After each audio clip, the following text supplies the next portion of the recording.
Marcus. He looked like Taz got a hair club membership. Hey, That's man, what Marcus. always look like. Sometimes you streak, Marcus, when your best friends betray you. 1 week he's giving him a title match. Next minute he's teaming with his mortal enemies, Marcus. That's how this went. That's how this went. Yeah, but you know what? Fuck Cody for doing that. To quote, Marcus, fuck your truths. To quote Kendrick Lamar. I think it's time. Your cousin shot my cousin or whatever the hell the lyrics of that song is. If I was more awake, I could probably do this. Marcus, with Manny still being on location, Marcus, I think it's time for us to introduce the two-man beef. Not the two-man beef, but we are the beefiest person here. But Marcus, on this Saturday, we would like to welcome you guys to the mid-morning show featuring Eric. We died?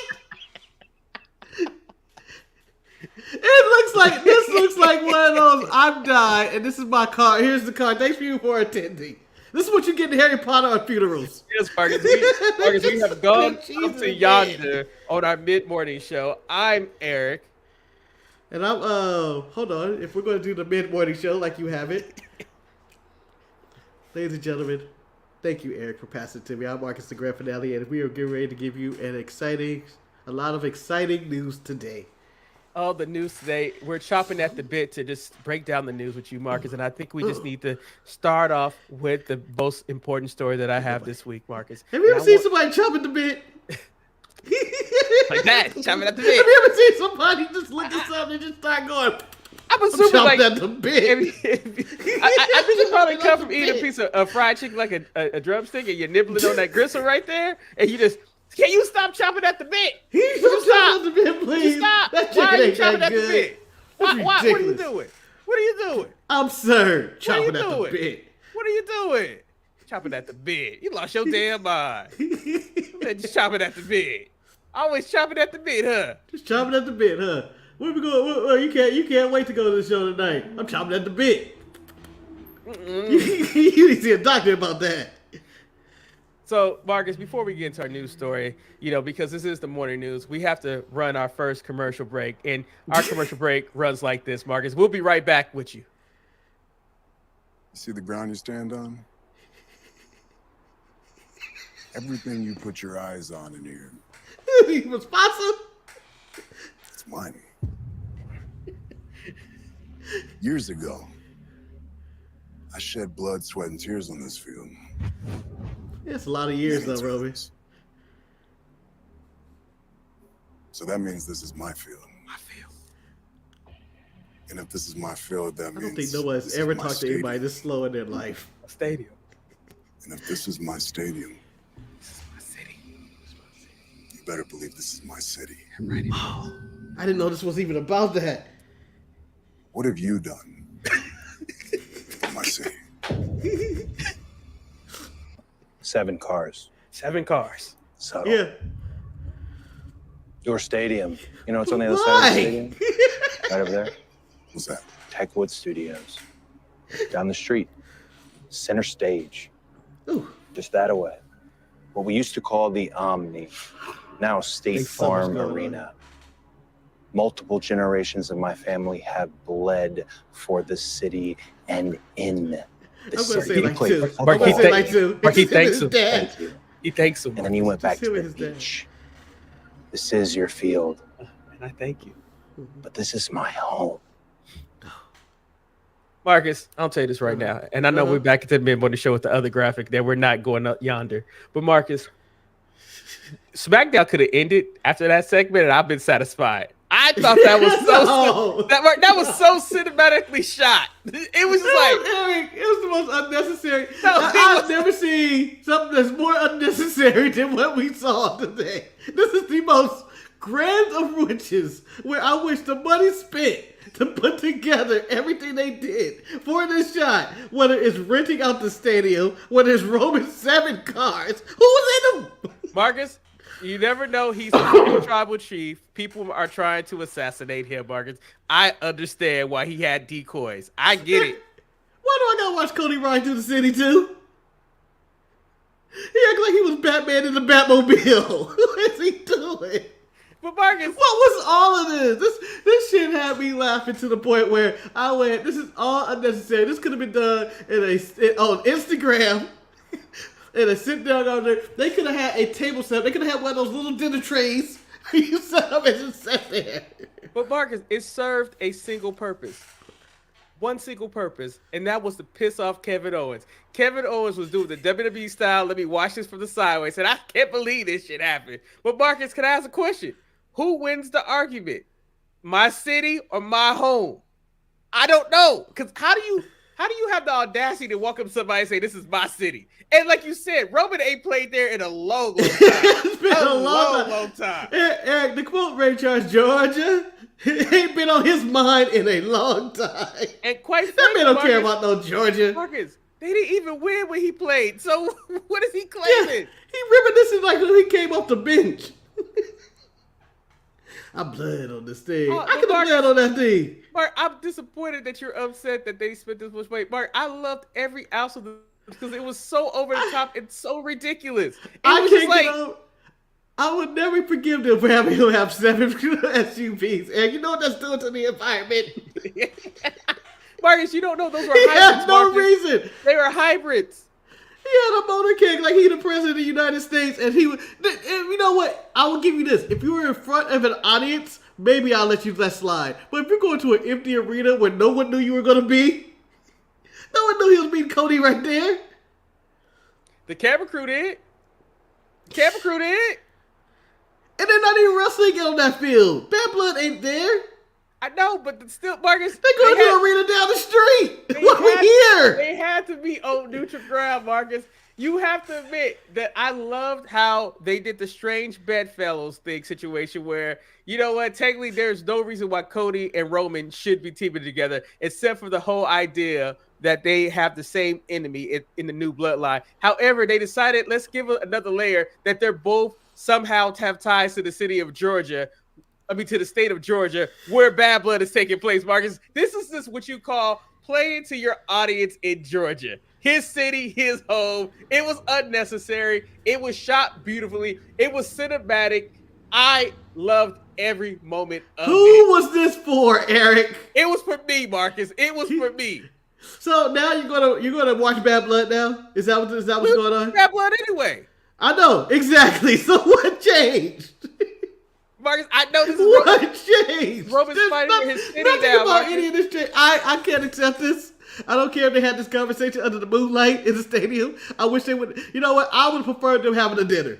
You know, that would have been more interesting for me. Because I wanted to see what was on whose plate and what they were eating. I wanted to see the conversation. I wanted to see who was picking up the meal. The Escobars would have interrupted Marcus. This was a secret meeting. Pretty sure the wise man wouldn't have spent the budget on this, but I enjoyed this segment. Could have been a phone call. I also enjoyed that, but we'll get back to SmackDown because we need to go back into No, we can stay at SmackDown. We can talk about the other stuff afterwards. Let's talk about Kevin Owens because this is the main gist of the show. It was the main gist of the story. Kevin Owens, and I liked the story. I liked the story. I was like, I get it. Like, dude. I've been fighting. You give me a title match talking about I deserve it with friends and all that. We had the best match of 2024. And Marcus, I'll let you know that this segment is my Dax 2024 nominee right now. It's up there, Marcus. I love this unnecessary. Come on. Like it might be one of the best things I saw this year. I just loved it. But Kevin Owens' frustration about Cody siding with Roman, his sworn enemy. Marcus, take me down that road. How did you feel when you saw that? Like, you felt his pain, right? Yeah. How many years? Kevin Owens been fighting Roman Reigns since 2020. They said 4 years, Marcus. 4 years. They gave us 4 years. Since the pandemic, the entire time, we went through a whole ass pandemic. We're going through multiple different presidents at this point, or future presidents. We have done so much. His kid's a whole ass man now since he started feuding with the bloodline. This is ridiculous that all of a sudden you teaming with my enemy and now your enemy and my enemy is now your friend. Fuck all that, man. For what? For what? Because he can't settle his beef? Because you need to be engaged? Sit your ass down, Cody. He made his bed, let him lay in it. That selfish, no good son of a bitch came on last week TV and said, I ain't changed one bit. He still a piece of shit. He is still interfering in his matches to be good today. The interesting thing about this whole entire segment, Marcus, is that the whole thing, if we go back to last week, just how a morning show would do, we go back to the last week, we think about this. Cody defeated Solo. We're the only morning show to put a rerun on in the middle of the week. Yeah. So, Cody defeated Solo. The next thing you know, Nick Aldis, the attack would place. It was like, you know what? We need to have this tag match. Cody goes to Nick and says, I don't want anything. I don't want anything to do with the Bloodline. I'm done. But then, Marcus, guess what got in the way of this? His fucking ego. Because he couldn't take Roman going out there talking about how this is his arena, this is his... Because Cody was like, this is mine. So we have two ego maniacs teaming together. And it's like, both of them are heels. Yep. I don't see what's Cody's motivation here. And Kevin Owens seemed dejected, not being able to answer the question. Sitting here with his legs swinging on top of luggage. Marcus, excuse me, Marcus. The morning show has an interruption. We have a on the field report from J.K. Spush. He says, I quote, "You played at Georgia Tech, Roman. If that is anyone's stadium, it's Calvin Johnson Stadium." All right, back to the mid-morning show. Thank you, J.K. Spush, with that. Shout out to Megatron. Damn, man. That damn shame he was stuck in Detroit, man. One of the best receivers never to get any recognition. Retired early. He retired early, man. Sorry, sidetrack. How can Detroit beat a team that had some great players that never did anything with them? Yep. I mean, you could go with Calvin Johnson. You could go with Barry Sanders. And Ndamukong Suh had him in his prime when he was at his most vicious. It's crazy. Even though he was still kind of crazy. Just went through it. They had Matthew Stafford. He was just over there wasted for many years. Won a Super Bowl with the Rams, but just like a border show. Let me get you back on track. Okay, so you was talking about the two egomaniacs. No, but I just feel like if I'm Kevin Owens, I do feel betrayed. I am upset about this, and this is a reason for me to turn on your ass. Yeah. And then the little bit at the end when they tease he may turn on him, I believed it this time. You hit him with that chair. You gotta hit him with that chair. I would have hit him. And I like the way Cody played it, which he never knew. Or maybe he'll watch the tape later. Yeah. He never knew. He never knew that. He thought about it. He never thought. But at the same time, I thought for the main storyline of this, I thought it was very interesting. But like the thing about it though, they did some really good things on this episode of SmackDown. It was a dud. I didn't like SmackDown at all. I liked until the end where I went, oh, we're going here. They got this little twist going on, and I got intrigued again. So you didn't because I was like, a 6-man tag, and what is this? Dynamite? Marcus, yes, Marcus. The main event was trash, but the main event wasn't trash. It was a good match, just like Dynamite had a good match. But that's not what I want from a main event. I don't want 6-man tag main event. Once they announced there was a 6-man tag main event, yes, it kind of just ruined it for me. And not only did they announce a 6-man tag main event, and what was the original main event? Marcus, we will get to that. I want to talk about the first match that started the show off, Marcus. A match that I had no expectations for because I'm not a big LA Knight fan. I think he's mid at best on the mid-morning show. The mid-morning show. He'd be a guest on here. Yeah. And he'd go over, he'd come in full character. He'd do the weather with us. And then we'd be like, there you go. LA Knight, everybody. LA Knight, He'd be you will be able to see him in the Georgia Dome. At Bad Blood. where he October 5th. So this match had a lot of layers. I thought Andrade and him had a really good match. Surprisingly, they have very good chemistry with each other. And it's just works with everybody though. Andrade's just a really good fucking wrestler, and that's just the thing about it. It's like his biggest barrier is his language barrier, but man, in the ring he delivers. It's crazy to me that they were not able to tap into his potential in AEW. I guess they got it. No, you got the matches out of him in AEW. You got this out of him in AEW. You can't take this away from Andrade. The man was out there delivering matches out there in AEW. The problem is they were on Collision and you weren't watching. They were on Rampage, you weren't watching. And they were on Dynamite, and then when he showed up on Dynamite, you go like, I haven't seen him in a while, or none of this makes sense, and he's fighting for a mask, and he's acting Sting, who's his boss. That was the most thing I remember the most. But the thing I remember the most about this match, the match was good, but Marcus, Andrade didn't understand how to do the handshake. He was confused. He didn't know. Yeah, I laughed my ass off. I was like, oh. I couldn't tell if he was turning heel or he didn't really want to shake LA Knight hand because he was like, yeah, we had a good match, but I really don't like your ass. Yeah. And I'm talking about the man Andrade. I'm talking about Charlotte's man. Talking about, I don't like it. Don't you shake no LA Knight hand on TV. That's what it looked like. He had to dap him up. He was like, come on, man. Yeah. But shout out to Carmelo for being the hater of the year. Hater of the year. Maybe I lost to this man 3 times this year. Yeah. Maybe I ain't won a match in probably a decade. Maybe I lost my title shot in that situation because you beat me last week. But you lost. You got your ass beat by a 50-year-old Marcus, I have to man. ask you a question though, Marcus, because at this point, Carmelo was the biggest hater. But Marcus, let me ask you this question: Yes. Did Chelsea Green take that title for her when she decided to go look for Mi Chin? Eric, I'm gonna say this right now.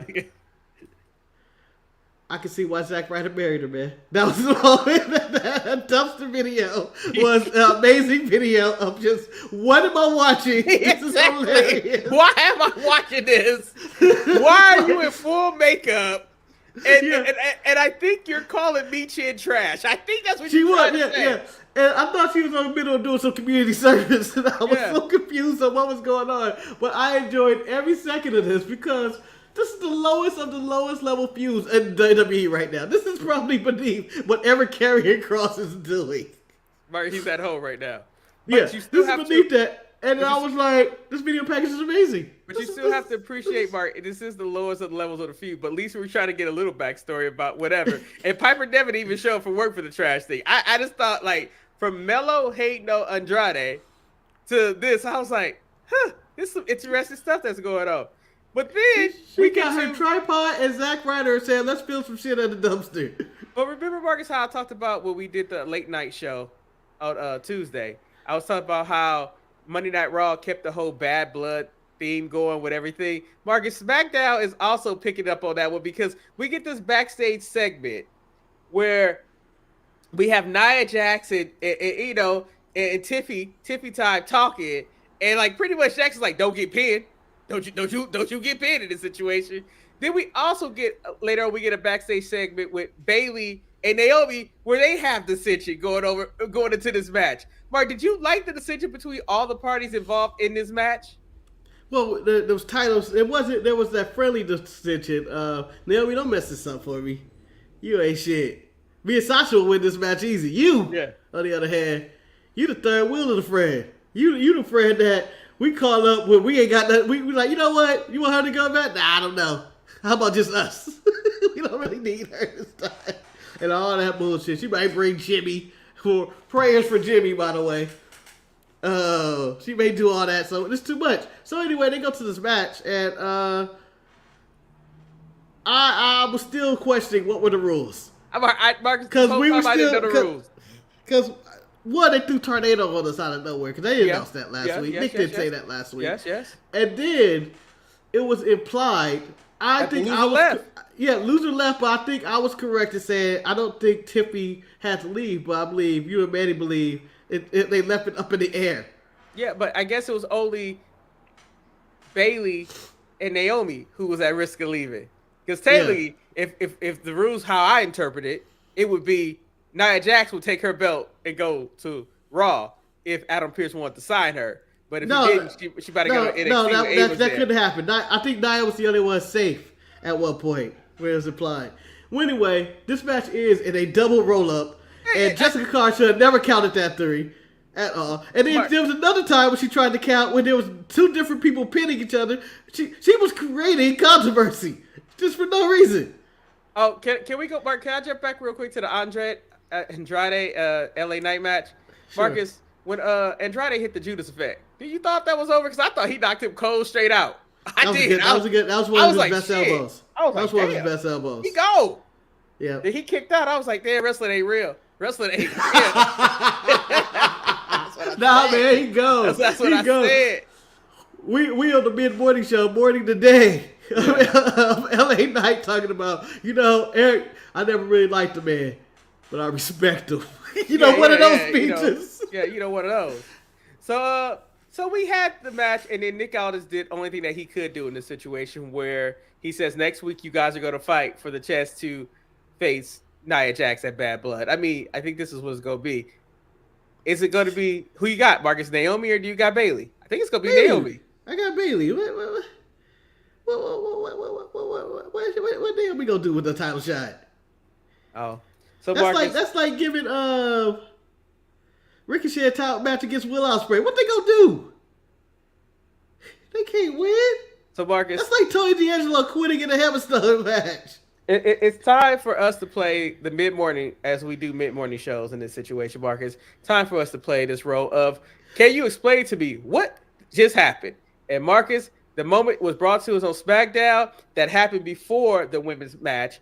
And that is when Apollo Crews got a win over Giovanni Vinci. Marcus, explain to me what happened in this situation. Well, so Giovanni was upset 2 weeks ago when he lost in his debut to a roll-up because the referee prematurely rang the bell to not let that man take off his robe. As Corey Gray pointed out, you give Roman Reigns 11 minutes to get to the ring, and you give Cody Rhodes 14 minutes to get all his shit off. But Giovanni Vinci comes in there, and you ring the bell right away. They needed to right that wrong, so they set up this match today. Apollo was talking about W as he was waiting in the ring on the commercial break. So I'll get that W. I didn't believe it for a second. Giovanni comes out in much better shape, comes out without the gear on. They have a very whimsical, very quick match, nothing special about it, and another roll-up victory for Apollo. Apollo is seeking wins, and black people are trying to regain a week, basically, after we've been tossed into the crowd and Diddy been going to jail. So I'm just trying to say, Triple H, I understand if the narrative is true that you try to make it seem like you like black people, can you please pick up the black people to win? I don't think I need Apollo Crews to win. I know who he is. He's a jobber. But speaking of people who are not jobbers, let's talk about the Bloodline, who decided they was probably listening to Fat Joe lean back when they arrived to the arena because they walked through the metal detector. Like, you ain't checking me. And clearly, Jacob was holding. He was ass. I'm gonna tell you this. They're walking through, because the Tuggers came through. Obviously, their belts are gonna ring, but Jacob was holding probably a gun. I mean, they were in Sacramento, Eric. I don't blame them, but I don't understand why the security had to get the business to start their day. Like, I'm just standing in front of the man. Y'all could have walked around the metal detector. I don't want these problems. Hey, first of all, it's told me this is the life of security guards. You just like, oh shit, this is about to go bad. But Marcus, my issue is I'm so torn in this whole Bloodline because I don't know where Solo was at, and I don't even care. Yeah, I didn't either. They look so much cooler walking through metal detectors without Solo. But Marcus, you can tell by just making sounds and shit. Marcus, let me just tell you this right now, though, Marcus. I don't know how I feel like Tongaloa. Like, I don't need him there, but I need him there. Like, it's I would like to explain Tugaloa in a quick sentence. He's the person in the gang that's going to get arrested, that's going to snitch on everybody. But he's They're gonna give him a strawberry Fanta and a Big Mac, and he gonna be telling everybody everything. He gonna tell you all the bodies. He gonna point out all the baby oil. JK, yes, I would have went to the bathroom right when I saw their car pull up. Oh, I'm not dealing with them because I know they about to beep. I ain't got time for this today. I know. You know, they ain't never put nobody through a metal detector in their life. So, Marcus, for the first time, I think, we had Solo's right-hand man, Tama Tonga, have the microphone. Yes. He made a bunch of sounds. You know, Marcus, he was chomping at the bit. I think he was chomping at the bit. Eric, that was funny example. Marcus, I don't know if I would consider this a good promo, but I found it hilarious. I thought he did what he needed to do. What he needed to do. He got through it. I'm happy for it. I'm glad he talked and it wasn't Tugaloa. I'm glad Solo wasn't there. For whatever reason, pregnant ass Solo wasn't there this week. But the thing about it is just that KO went crazy, and then next thing I know, I see DIY come out. I'm like, ooh, I don't think I want this. And then like right afterwards, it's one of these SmackDowns. Nick Aldis was like, we're gonna have a 6-man tag, the Bloodline versus DIY and Kevin Owens. I was like, ooh. Even Kevin Owens went, ooh, I need a miracle. Kevin Owens went back to the back and started praying. So luckily, his prayers were answered because the Bloodline was like, I am not fighting DIY. So they whooped their ass in the back. Marcus, let me be real. I have nothing against DIY. I think they're a very good team. But Marcus, I don't think they're a main roster team. I think they probably should have stayed at NXT and helped give tutelage to the new up-and-coming tag teams. Maybe try to bring the tag team division back. I just don't know. But at the same time, Marcus, it showed to me when the Street Profits made the substitution that they also wasn't prepared to wrestle because, Marcus, they didn't bring B-Fab with them. And then on top of that, I think two straight appearances. Marcus, I also think that they had Street Profit attire from 2 years ago. Not even new Street Profit. Like, this was old Street Profit attire. I was Dawkins can't wear no old Street Profit attire, Eric. And Ford can't either because they both have. He's lost weight and Ford has gained weight, so they can't wear the old shit. So this is some modern attire, but they were like, you know what? We're not gonna class it up. This is Sacramento. Sacramento. We don't care. But I was so happy to see them when DIY was attacking the back. And this is again, like you said, it's nothing personal against these guys. I don't have a problem with Ciampa or Gargano. I just think they're as cold as ice, and they don't mean nothing to nobody right now. Yes. It's true. Yeah. And when the Profits came out, I was like, you know, they need to get their win. They need to get their heat back. They got their ass whooped on NXT for no reason. Get their heat back, fight the Bloodline, and I thought together this was a really good match. I thought it was fun. It was fun, man. But Marcus, like you said, just like on AEW, I can't have both weeks, both shows give me a 6-man tag main event. It had to be something better. It had to be pointless 6-man person tag. Yeah, like it just like okay. I mean. We had, because I think the whole night, based on that Georgia Tech Stadium shot, we thought Cody wasn't there. Cody finally shows up. I didn't think he was there. I think that crowd was probably going like, we didn't get Cody or Roman. Cody go to every show. He didn't come to Sacramento. Can I ask you the question though, Marcus? Yeah. Cody always wearing a suit. What the fuck was Cody doing when he was not wearing a suit, where he was wearing his gear and sweats? Like, what was he doing? Then that dude had a dark match later that night or something. I'm assuming. Like, I'm assuming after that went up the air, Cody had a match. But I will say, of no consequence. The tension between Cody and Kevin was good. It was. Marcus, I know there's rumors circulating that the reign of Cody Rhodes may be coming to an end sooner rather than later.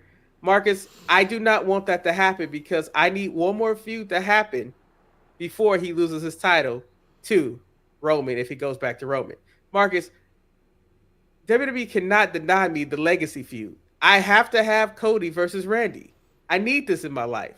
It's the one feud I need to have. For the title, Eric. For the title. It makes so much sense. Yes. It's right there. I think if RKO is a thing still, Randy has got to be just as upset as Kevin is. And Randy may be the person that turns on Cody first. Marcus, I can see this. I can see it happening because when I saw Kevin, it's like that's how you do that step to Randy in the situation. I mean, and then you have the story of I think Randy could have his 15th championship. Well, chasing Ric Flair, 15-time world champion. Yeah, he would tie John Cena, which I think even makes more sense because these two was linked together. I mean, shit. Okay. Don't do this to me. Do it to me. Final run, would you go for a vacated title at WrestleMania, the main event, Randy Orton versus John Cena, the person past Ric Flair is the main event? Would you do that? John Cena's last chance to do it. Marcus, not for the WWE title, but maybe for Gunther's title. Oh, no, you can't. So I think that John Cena's going to go to main event WrestleMania next year. Really? I think it's going to be his final main event, and I think he's going to win the world title. He's going to win the Rumble and win the world title, and he's going to beat Gunther for that title. That's my big prediction, and they're going to have him pass Ric Flair, and they can call him officially the greatest of all time, and he could go on a similar run to what Bryan Danielson is doing in AEW, in which this is my farewell tour, but I'm the champion. Once I lose it, I'm done. I can see that happening. They can do the exact same storyline. In fact, he can fight Bryan Danielson on that farewell tour if he wants, because that dude's a free agent anyway. But speaking of free agents, Eric, was there anything else on the show? No, that was But that was pretty much SmackDown was done, baby. We got SmackDown done in under 30 minutes. That's what I'm talking about, mid-morning madness. So now we're at the mid-morning madness where we can talk about random shit. So Marcus, you're talking about free agents. I think I know who you're gonna talk about. No, you don't. The original Diddy, Goldust, is coming to his contract. Yes, he has 2 belts in AEW right now, 2 different tag team titles. Was a trios, was a tag team, all Ring of Honor stuff.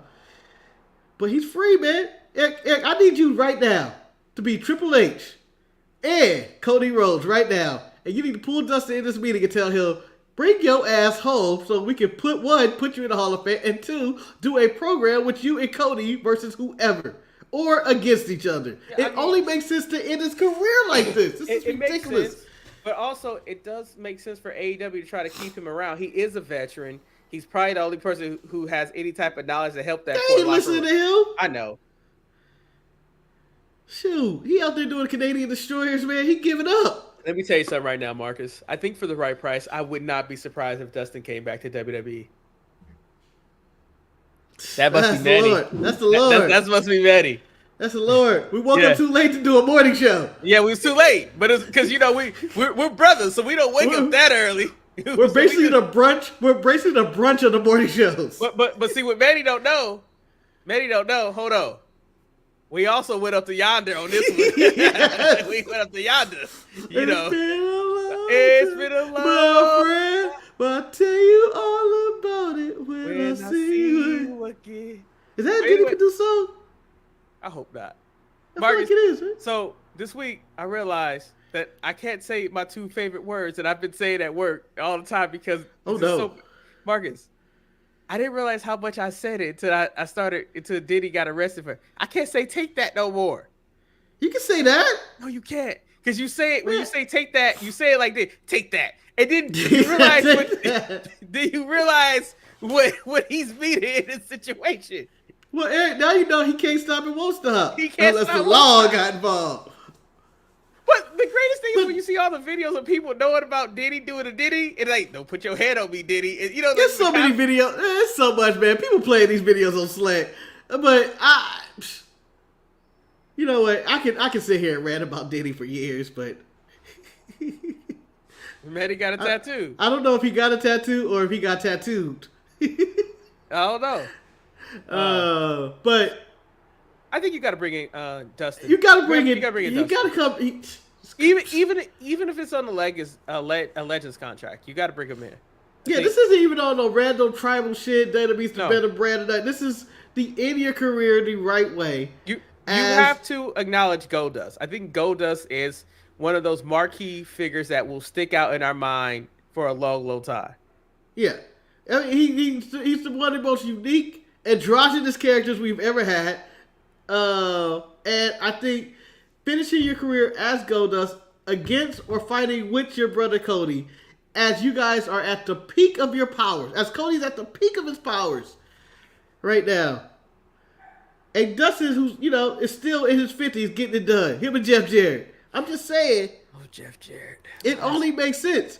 If this title run for Cody has, most people say, is lackluster. I think it elevates it if he feels with Randy Orton and Dustin at some point. Or if it's rated R, it's not rated RKO. If it's RKO versus Cody and Dustin, it's so much money on the goddamn table. I would just throw Marcus, up there. let me just say that I think it's unfair to Cody to say that his title reign is lackluster because he has to follow one of the more prolific title reigns of all time. Like, it's just like, I don't think anybody can compare to that. And people are still whoa-ohing on it. I mean, people are still doing it. But I would say that in WWE right now, there are a lot of storylines that are better than what's going on with Cody until they did the cinematic episode in Georgia where they fought over my city, my home. But because I think Punk and Drew has really taken a toll. This was over a bracelet. You got Sheamus and Butch. Don't call him Butch, but I did. You got a lot of stuff going on. I like to call it the entire Monday Night Raw show. Oh no, Monday Night Raw is drama. Gunther refusing to give Sammy a match. From Gunther, Sammy to the Terror Triz to Pete and Don't Call Me Butch and Sheamus to Bronson Reed jumping on fools to, and I like to say, the ending and the grand finale of the New Day. Marcus, can I tell you this right now? Nobody would have told me that in 2024, one of my nominees for Fuse of the Year would be Braun Strowman versus Bronson Reed. For no reason. Because you cannot tell me, Marcus, I don't give a damn what happened this week. I love this match. He threw a brother at another man. I ain't never seen a flying brother. That was I ain't seen that since the 1800s, Eric. They were like, get him, Leroy. Get him, Leroy. They treated Leroy like a Pokemon. I give you Leroy. I summoned Leroy. I think this is right. Me being the Emperor of Petty, J.K. Swish is correct. Wrestling is petty again. It is great. Wrestling has always been about petty feuds, and I believe Chelsea Green is what symbolized that when she decided to hold. She did a music video of her at the dumpster talking about me cheering. There was no music. No, but you know what I mean. Shit, it was like I don't know what to call that. It was a vignette, a very interesting vignette. But all right, so since we're talking about AEW potential things, and mix of people going places. Eric, you brought up Danny Garcia, still a free agent, and him not signing with AEW is the main story, in which people believed he re-signed an extension or something, but that turned out to be false news or fake news. And Dana B, this is where chopping at the bit became something we were laughing at. There is an article on WrestlingInc.com that says, update on Daniel Garcia's AEW status. WWE reportedly chomping at the bit to sign him. And I'm sitting there to myself, I just can't see Danny Garcia being that person like, hey, you know what? We got to get this guy. He's going to really change the direction of... What would he change the direction of, Marcus? Yeah, and this is no disrespect to Danny Garcia, who, you know what? Over the time in the AEW, he has grown on me. There are times where he's good. Then he started dancing and it kind of fell apart. But I don't see him being a game changer. He's not the next Bryan Danielson. He's not on the level of any of these other guys. If I wanted to get a technical wizard out there, I have Pete Dunne out there. And you know what? And I'm working with Charlie Dempsey. I have people who fit this build already. I have people that fit this build. I just feel like it's a waste of time. So, Marcus, my whole thing about this is that first and foremost, the dirt sheets have never got it right who WWE has been interested or have been chomping at the bit. Let's be real. There was no reports of Ethan Page showing up in WWE. No one saw that coming. That was out the blue. But when you think about Ethan Page, oh yeah, WWE kind of guy. And Marcus, if WWE was signing somebody that looked like Daniel Garcia with the same size, they're going to sign Bailey's best friend, Ricky Starks. You're going to bring Ricky Starks in. Well, he's not free. But he will be free. Free Ricky, for God's sake. Tony, hold on. Eric, I need to talk to Tony. On the mid-morning show, we need to talk to Tony. Marcus, we need to have a sit-down talk. Hold on. Marcus, mid-morning show, you get the whole... Eric, this did not work at all. This did not work. Eric, you may as well come back. You may as well come back. Tony, it's Marcus. The grand finale. Here's what we're doing here. It didn't work.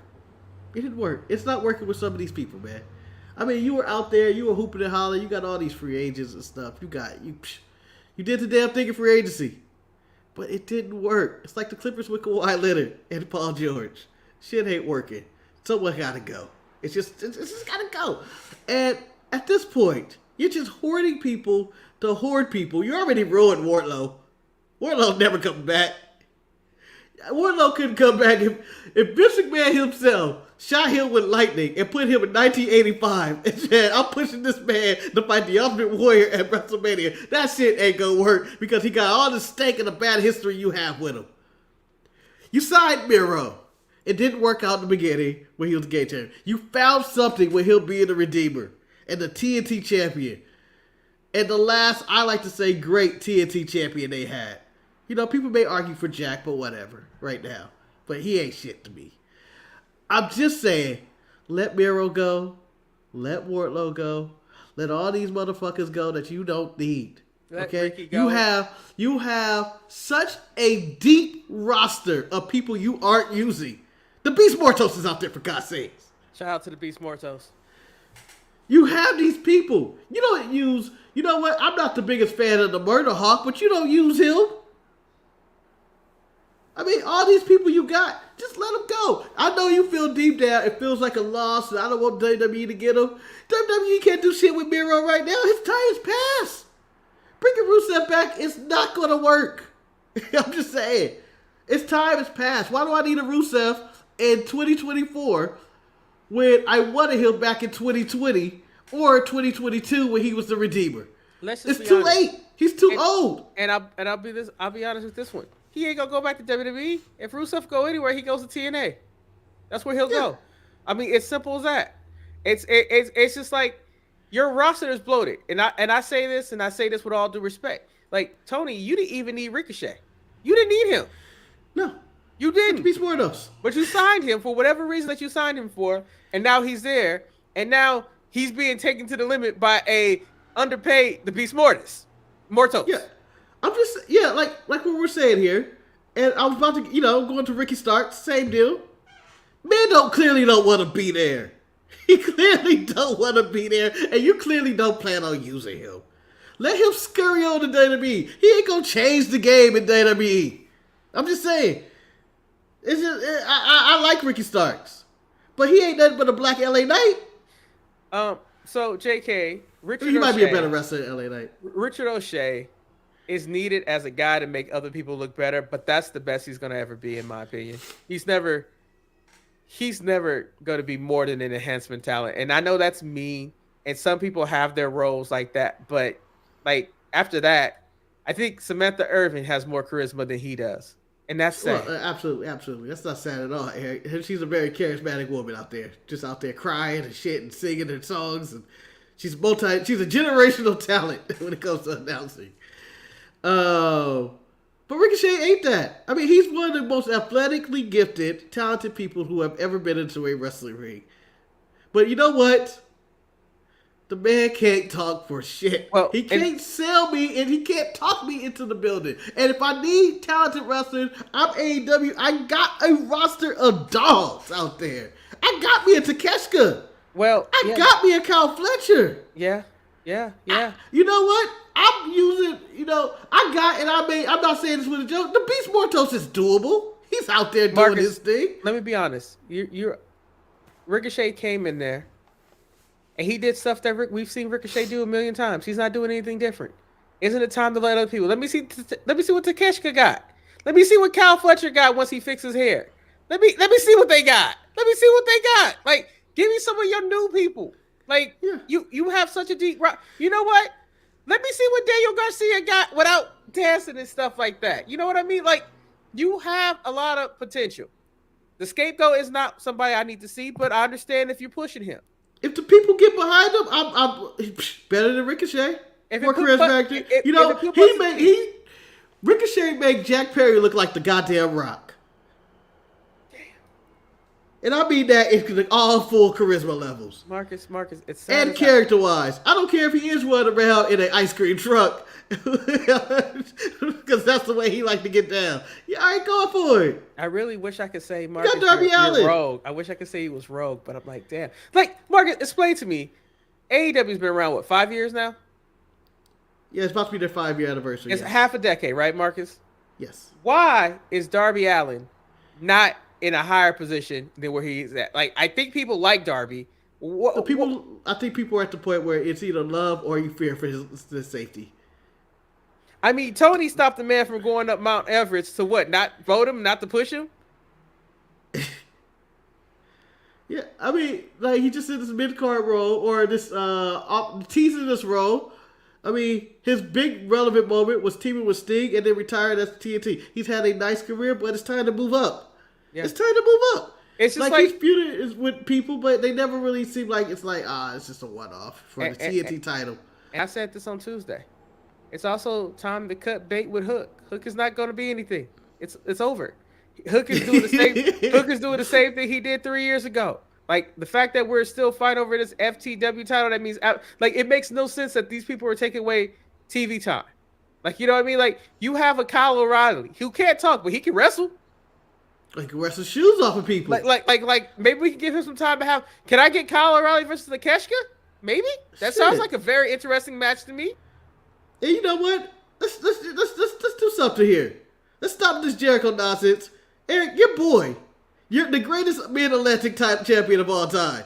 I guess we're not the morning show anymore. I guess the night has fallen up. It's afternoon now. It's coming from we're Night Crest. Yeah. Your boy Orange Cassidy is the greatest Mid-Atlantic champion of all time. He's doing nothing right now. Marcus, people began to love him and look forward to his matches every week. It made me into a believer, Eric. I hate it. Marcus, they made me into a believer at that point when he was champion. Remember late 2023, early 2024, Mark, we was out there like, the show ain't right unless Orange Cassidy started off with a banger of a match. And then they went absolutely nowhere with that. Like, nothing. I would like to argue that it wasn't Hangman that made Swerve. It was Orange Cassidy that made Swerve. When they had that Atlantic Championship title match, I went, well, I already like Swerve, but I thought that made you go, wait a minute, there's something there. Then he went into the Hangman feud. But you have all these people, including Hangman Page and Swerve and MJF. Like, It's a 2-hour show on Dynamite. I may be in the minority in this way, but I didn't think I got good Hangman this week.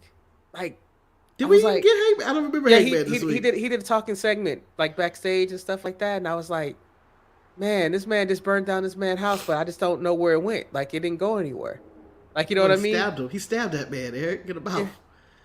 And then we got the situation with Mox, and now Cesaro's part of it. And then, yeah, but Marcus, like, to think about it, like, you're trying to make me care about Wheeler Yuta not making a decision and him being torn about being a trio champion. Like, I was like, I don't think I care enough about Wheeler Yuta in this situation. Can I pitch something to you?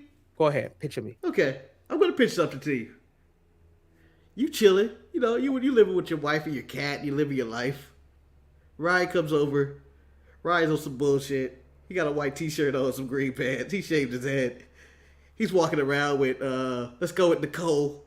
Basically, wearing all leather. Talking about she's like Marina Shafir. And then Ryan puts a plastic bag over Fiasco's head. Over Fiasco's head and starts smothering her. Shantae's in the corner crying because Nicole's choking her out. Eric, under no circumstances am I cheating with Ryan next week. Marcus. What the fuck are we doing? First of all, Marcus, you know that to commit murder. You trying to kill my cat. You know that shit ain't gonna happen. You know that shit ain't gonna happen because it would just have a bunch of dead bodies. And you'd be like, we put money on Eric and Shantae books. We don't know what happened, but people were dead in the house. We don't know. We don't know. But you're right. You're right. Why am I even thinking, oh wait, we're gonna have to defend the titles next week? And but then I asked a question mark. I don't know if we got an explanation or we're still waiting for the explanation, but I think I don't even care about the explanation, to be totally honest. Like, you know what I mean? Yeah. But and then the thing is about, and I hate to just go into, because we're talking about free agency, I hate to just go into AEW rants, but some of the storylines are just mind-boggling. I still don't know what Bryan Danielson is recovering from. He may not show up at Grand Slam, which they were teasing this whole show this week, but what is he recovering from? Like, Eric, if I were to smother you with a paper bag right now, you'd be back together in 10 minutes. You'd probably be emotionally fucked up. Like, Marcus, why would Marcus try to kill me? What they need, you would get your breath. Need to say, Marcus, what they need to say is that he is dealing with complications with his lungs based on being suffocated. And that would make it more justifiable of why he's missing time. Like that little, because Mark, it's back to the old school days of WWE where we used to get medical reports that made no sense. Like, this person has a severed clavicle that's called. You'd be like, what's going on? But it's like, he got a ruptured spleen. Doesn't it's like, what? Die? Like the thing about it too, though, is like, ain't no bleeding. This makes no sense to me because, like, I understand that Tony likes the whole idea of, like, the whole nostalgia thing of shit that didn't take place in his company. And I guess technically it has taken place in his company because he owns Ring of Honor. But, like, this is the issue that I have with Tony, where the greater good of what's going on is never put into consideration. Nigel versus Bryan Danielson does not need to happen. It does. I'm okay with it. No, but Marcus, it needed to happen, but not when you have a man suffocates another man with a plastic bag. Yes, absolutely. That is the story. That is the story. Like, the fact that Nigel's a side quest. Yeah, like, I'm sorry if someone tried to end my life. I am not going on a side quest to fight a foe that I fought 20 years ago. I don't care if it is his farewell tour. We could have did this at any other time. I have to go and kick Jon Moxley's ass. Bree should be on the phone looking for Mia Shafir, and, like, you know what I mean? Like, it should be like, this whole him may or may not appear in that Grand Slam makes absolutely no sense. It should not be. We should not be talking about Nigel in this situation. You had a story. This is like, I give you this, Marcus. Well, why did Nigel just win that Casino Battle Royal, Marcus, Eric? He could have just won. He was the most over guy in London. Marcus. This is like after Swerve House got burned down by Adam Page. He goes and fights Brian Cage for some shit that they did when he attacked him with those guys who dress up. You know what I mean? Like, it's unnecessary side quest. Unnecessary side quest. And as much as seeing Bryan Danielson and Nigel get into the ring again, it can happen later after we finish the side quest. Like, why? They put Bryan Danielson in a major feud. This is the equivalent of Sami Zayn and the Usos, they're doing that big betrayal at the end of Royal Rumble, one of the best angles ever, where everybody got emotional and broke up. And then the next night, Sami Zayn must wrestle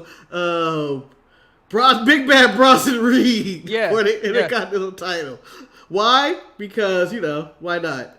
But the thing about it, too, is that when you really think about AEW, you think about, that's an Usi.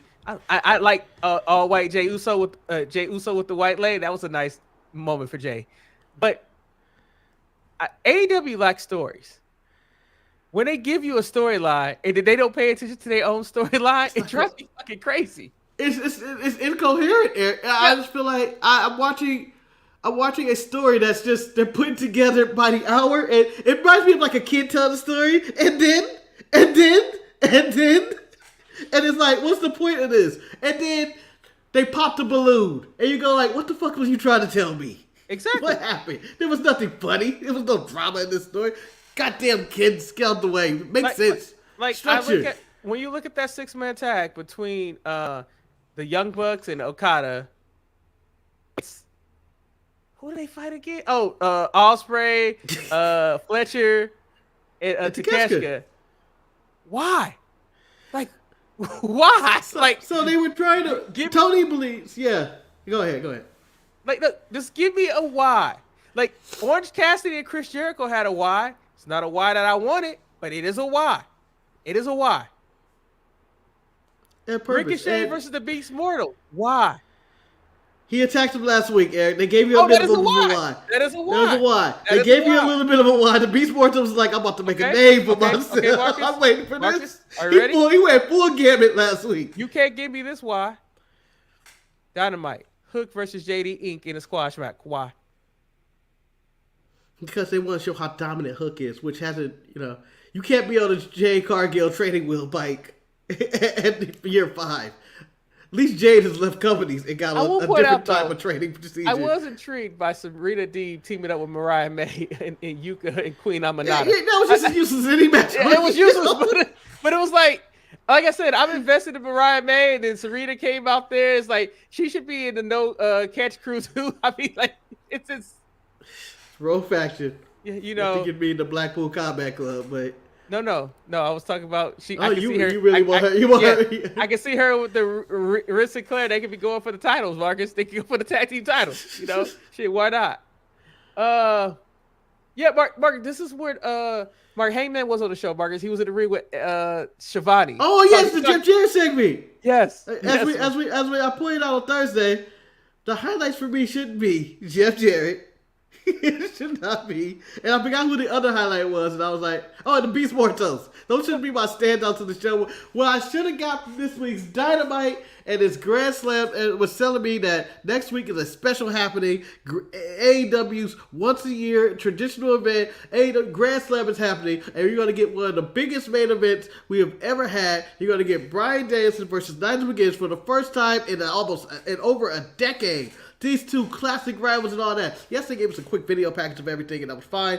But it would be nice to hear from Bryan Danielson and Nigel in the arena. Mark, I think my biggest issue that I have in this whole entire situation. Damn, I forgot my point. What was my point about it? What were we talking about? I had a point. Wardlow. No, we was not talking about Wardlow. We were talking. Oh, my issue I have with this, Marcus, is that I understand that Swerve may be injured and he may be out, right? He's taking time off. He's taking time off. My thing about it is that Swerve really never interacted with Jeff Jarrett. So Jeff Jarrett being Swerve's proxy to defend Swerve's honor and stuff like that is a very disconnected thing for me. Like it could have been anybody else on the roster. That could have been known to be a history of allied to the Colors. There, he teams with Jay Lethal and Saddam C comes out with him. Okay, no, but like Marcus, I have to also think about this too. It's like a month prior. Remember, he was also putting his business in there trying to get Bryan Danielson ready to face. And I'm just like I understand that maybe Jeff Jarrett is your Swiss Army knife, but please just make it make sense. Well, in 2024, should Jeff Jarrett be out there? It's just like when that dude. Has Jeff Jarrett ever been a megastar to make him has a worthy of this? But it's just like when you gave me an unnecessary promo from Private Party just so he could have his hand broken. because they messing with some New York boys, and I'm like, huh?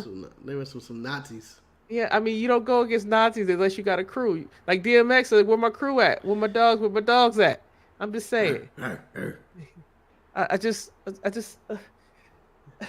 they have all the ingredients to make a great meal in AEW. It's just that they just don't put them together all the time, baby. They just don't. They ain't got a chef, Eric. They ain't got a chef. They ain't got a chef. They don't be. They ain't got a chef. They ain't got Marcus, a chef. You know what they give me, Marcus? I'm gonna let you know right now. And anybody who's an AEW fan, I mean this with all disrespect. I mean with respect, Marcus. Right now, AEW, it's just a buffet. It's a buffet. Like you get some meals, some items that you like here and there, but at the same time, you ain't never happy. You will never be as happy when you go to a restaurant and you have a great meal that's planned out right there. And I want them to become a fine dining restaurant and not the buffet. That's what I want them to do. Oh, damn, man. What I want. You know, I have heard some takes on AEW, but I've never heard them call a buffet. And Eric, I'm gonna say you hit the nail on the coffin right there. I know, it does feel like a buffet. It feels like does. It's I could be a glutton here and enjoy all my 5-star matches, and I can just fill up on all these types of wrestlers and all these moves. And oh my God, they got that carrot cake that I've been wanting to have. And you go grab that carrot cake and you try it. Oh, this shit ain't that good. At the end of the day, I look at some menu. I don't know what the hell it is, but I order it because it sounds nice. I don't know what the price is because they don't list the price. And I go, God damn, that was one of the best meals I've ever had. So, guys, I think it's time for us to share this story. And I call that NXT. I want to share this story because I know we shared it on the audio podcast, and it ties into wrestling and it ties into buffets. One of the greatest failures in me and Marcus' life, our business trip to see TNA, where we got attacked by security, but we went to the buffet, and Marcus and I was at the buffet, and we watched this man tear up some crab legs. Was tearing them crab legs up. So Marcus and I, not wanting to be left out, he was like, let us go get some crab legs. They can't be that good. Let's go get some crab legs.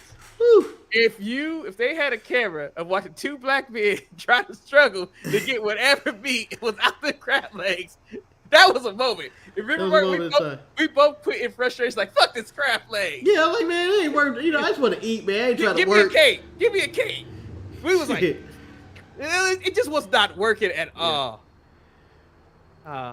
If you're on your way to make another trip, do you plan on eating at a buffet?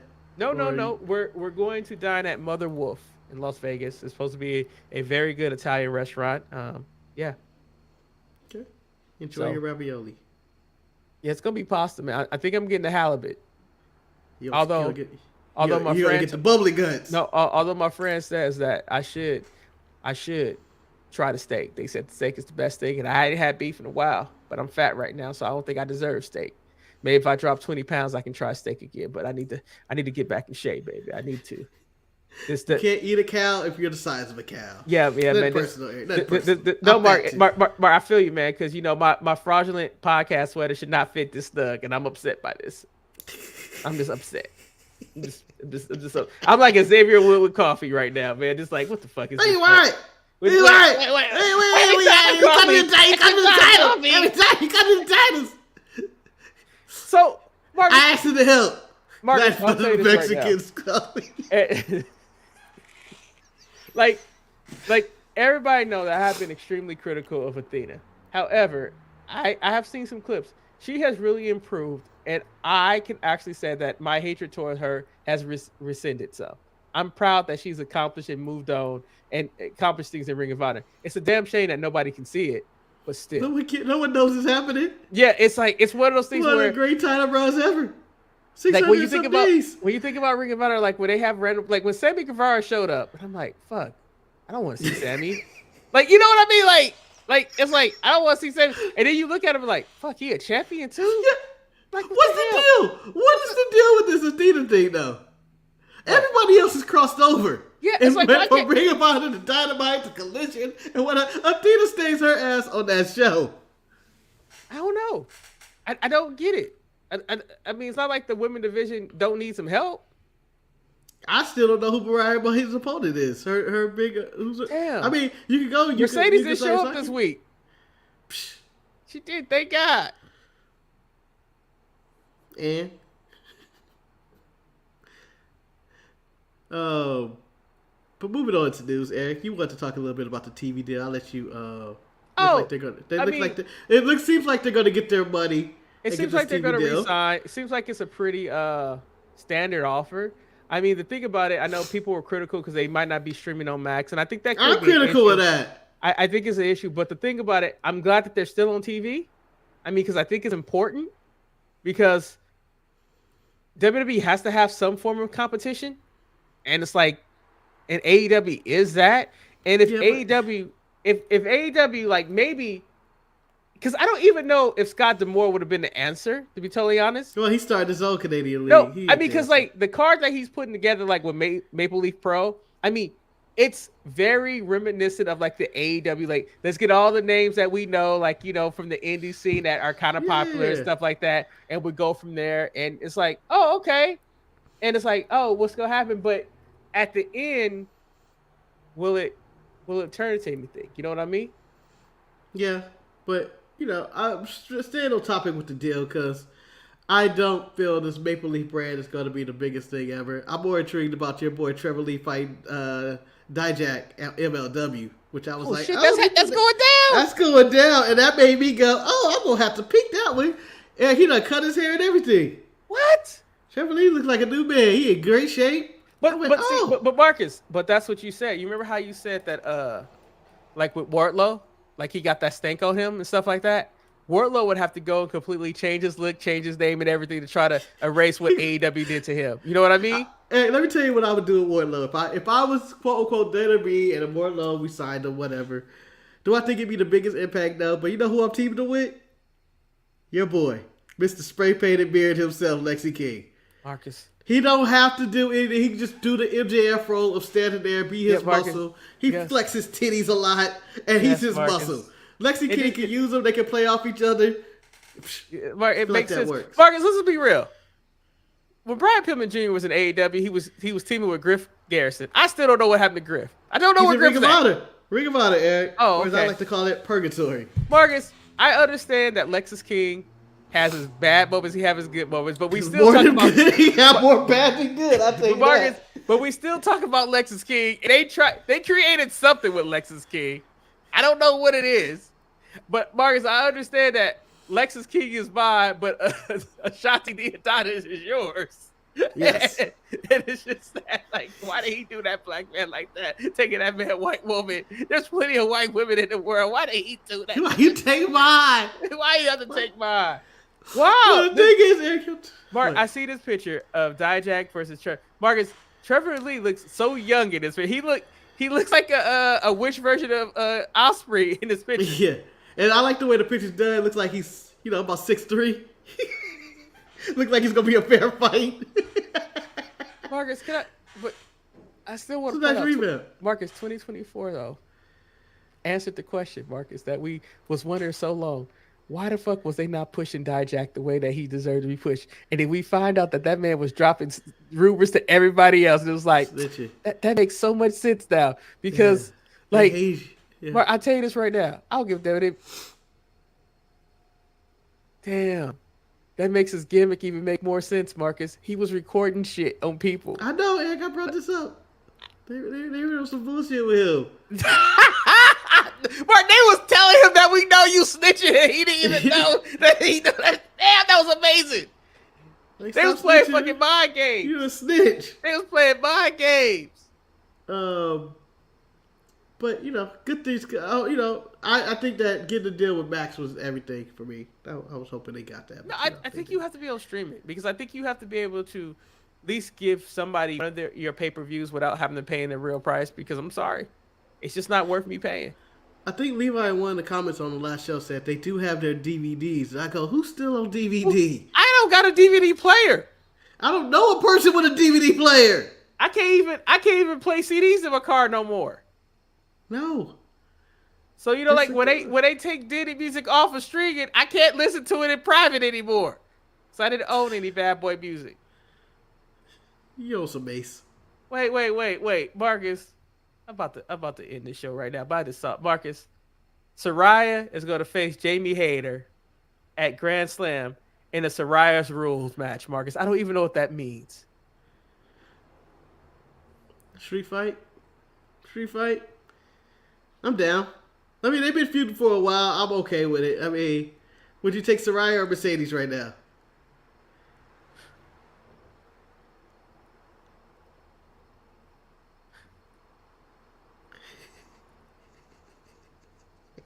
You son of a bitch. You son of a bitch. Take Mercedes, Eric, and go.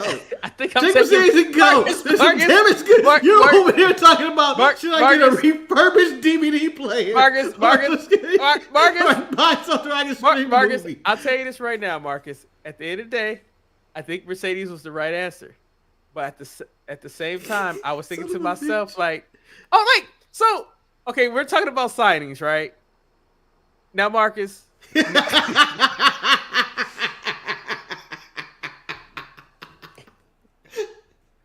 Not even Uber. JK thinks I would take a taxi. So, Marcus, you know how we talk about WWE signing people and bringing people into the company and stuff like that and things, and it might be too late. Marcus,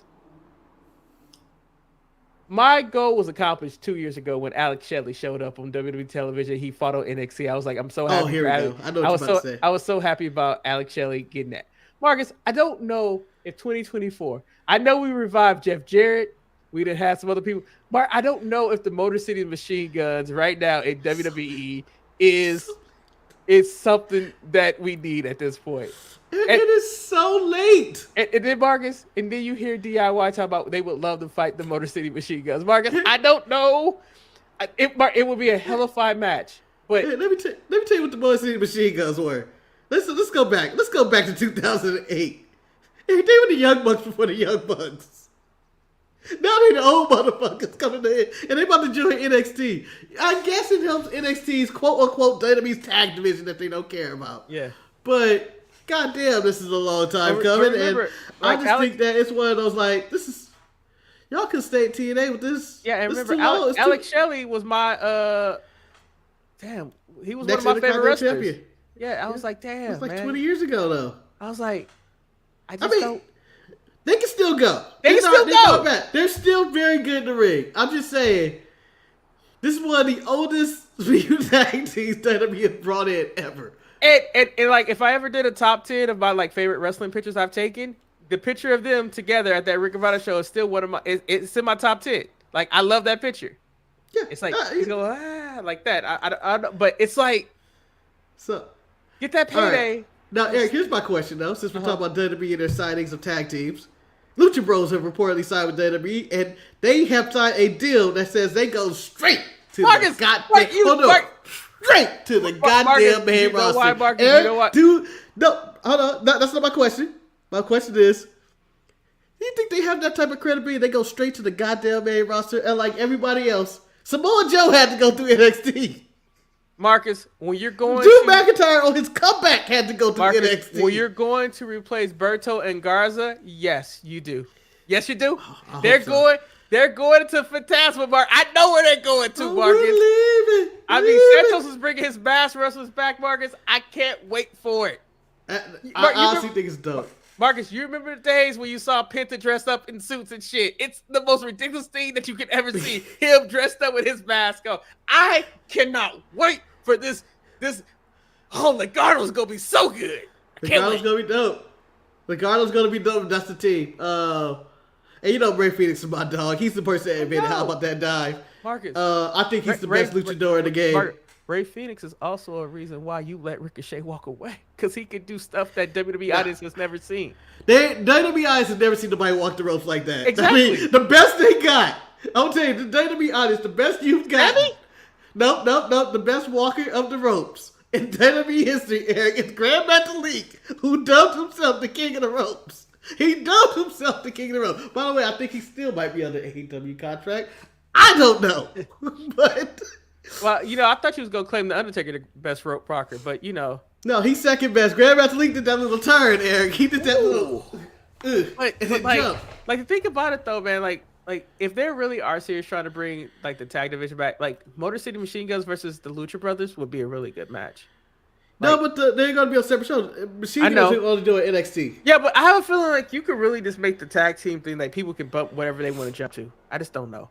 Like because it should be like the women's. Yeah, you kind of have to just make the tag division more relevant because, like, I'm okay with tag matches if they have purpose. I just don't like 6-man tags. I don't like. I remember earlier I wanted the trios title too. I saw the trios title. I was like, nah, man, these titles ain't shit. Like, stop.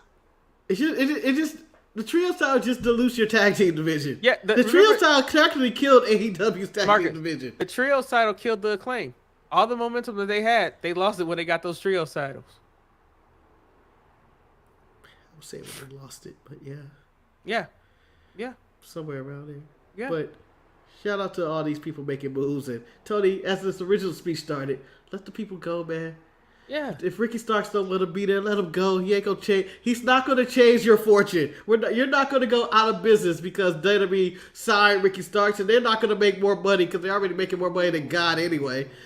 It's not like that's gonna change anything for them. Can I ask you a question, Marcus? Yes. Would you bring maximum male models back to NXT if you could? Eric, I would trade Berto Garza and the entire Karrion Kross situation to get them back.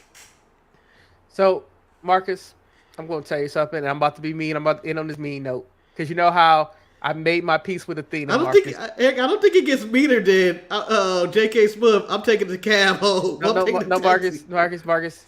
I realized something in my life, and I realized this. And I realized I'm an awful individual. But me and Athena, we're cool. I'm wishing her the best of success, Marcus. But it was a couple of weeks ago. I think it was a couple of weeks ago. Marcus, AEW gave me a backstage segment of a wrestler, Marcus, I just can't make no money with. And I know you and Manny have praised the Virtuosa many times. I cannot make any money with Deonna Purrazzo. I just can't. I need her to be released, Marcus. He should have never signed her. I don't know why. I don't know why he brought her. I don't know why in. he would go. It's so hateful. But I told you I was Marcus. I was like, she brings nothing to the table. She showed up and she's useless. She is currently teaming with Taya Valkyrie as they're forming a supergroup. I forgot they brought her ass in too. Yeah, they're forming a supergroup of people. I guess Tony has forgotten of women. I don't know. We'll see where this goes, Eric. I disagree with you. I think there's a place for Peraza, but it's already they already shot their shot with her.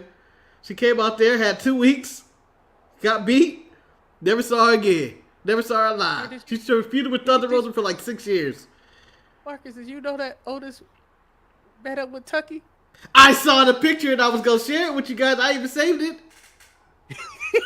Marcus, I don't know what I was gonna do with it, but I wanted to just flash that onto you guys in the middle of the show, and I forgot. I don't know why that makes me feel so good. Tucky! It's nice to know that Tucky's okay. Yeah, but you know, like I don't ever want to see him wrestle. I don't need him on my TV again. But you know how those one of those things where you feel like I feel like something bad's going on with Tucky. I feel like he's in the dump. Oh, I'm glad he okay. He ain't strung out. That's like the road that Xavier Woods is probably headed on. After a while, it's like, oh, is Xavier okay? Oh, he is good. All right. You know, now, Xavier would never be a Tucker Knight. That Tucker Knight is as far as you can go when it comes to tag team partners. Like there's Marty Jannetty, Eric. We talk shit about Marty Jannetty, but Tucker Knight was so irrelevant that people will never remember Otis had a tag partner. Marcus. If they do, they're like Chad Gable or Tozawa. Marcus, my boy, Lexus Keaton lost his goddamn mind on X. He says, crazy how I went from having the best hair in the history of professional wrestling to having the best beard. I swear, you can't make this shit up. I'm the most visually pleasing superstar in the WWE. Visually pleasing? Yes. Visually pleasing. Marcus, but the worst part about it, you need to see a picture. Oh, send me the picture. Just... No, I'm about to, hold on. Let me see if I can get it. Oh, shit. I think that Lexi King has found something with this stupid look. And I think if he plays his card right, he could be a great job guy. I don't think he'll reach his level that he thinks he's going to be the next Chris Jericho or anything like that, but he'd be a great job guy.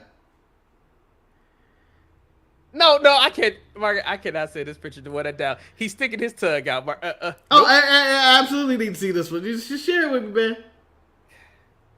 Just share it. I mean, he didn't get beat up by Osai Mensa, so Okay, I'm about to get it, but you know This should have been the thumbnail. I don't know why you fucking around. Marcus, Mid Morning Show. Marcus. This could have brightened up the Mid Morning Show. Marcus, because I just found it. I just saw it when I was looking at the news. Shit, we back. The Mid Morning is back. We back.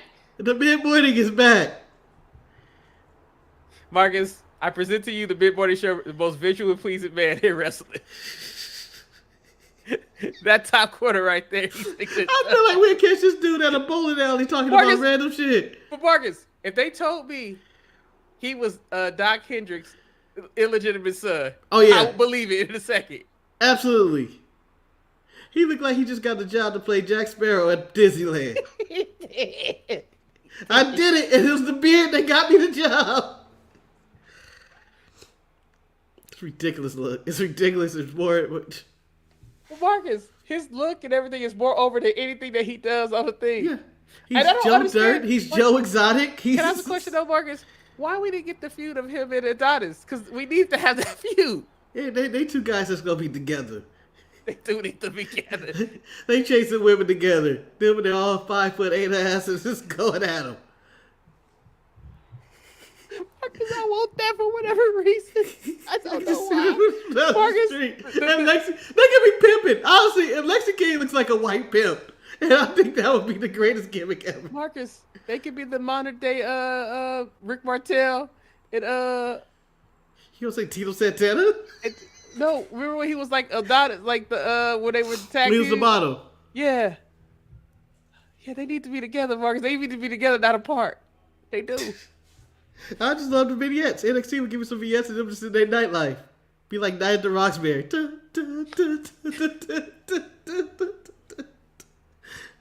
you doing, y'all? Yeah. Anyway, I gotta get on the road. I gotta go pack my luggage. Probably gotta eat lunch now because it's been a lot longer than I have. Marcus, it's been a pleasure. I'm glad that we made it to the afternoon. The mid-morning show has come to an end.